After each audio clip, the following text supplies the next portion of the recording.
السلام علیکم ورحمۃ اللہ وبرکاتہ۔ روزانہ اسلامی اور اصلاحی ویڈیوز دیکھنے کے لیے ہمارے چینل کو سبسکرائب کریں۔ 3 مشکلات کے 3 حل۔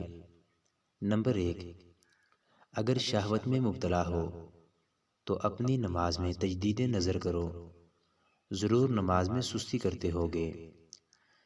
قرآن پاک میں اللہ تعالیٰ فرماتے ہیں، پھر ان کے بعد ایسے نااہل لوگ آئے جنہوں نے نماز کو برباد کر دیا اور خواہشات کی اتباع کر لی۔ نمبر 2، اگر تم عدم توفیق اور بدبختی کا شکار ہو تو اپنی والدہ محترمہ کے ساتھ تمہارا رابطہ درست نہیں ہے، لہٰذا اس بارے میں نظر ثانی کرو۔ قرآن پاک میں اللہ تعالیٰ زکریا علیہ السلام کا ذکر فرماتے ہیں، اور اپنی والدہ کے ساتھ حسن سلوک کرنے والا بنایا ہے اور ظالم و بدبخت نہیں بنایا ہے۔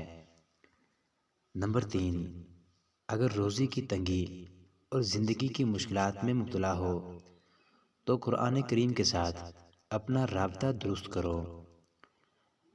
اللہ تعالیٰ قرآن پاک میں ارشاد فرماتے ہیں، اور جو میرے ذکر یعنی قرآن و سنت سے اعراض کرے گا اس کے لیے زندگانی تنگ ہوگی۔ اللہ تعالیٰ ہماری تمام مشکلات کو آسان فرمائے اور ہمیں اپنے دین پر چلنے والا بنا دے، آمین ثم آمین۔ ویڈیو کے بارے میں اپنی قیمتی رائے سے آگاہ ضرور کیجیے گا۔ اللہ حافظ۔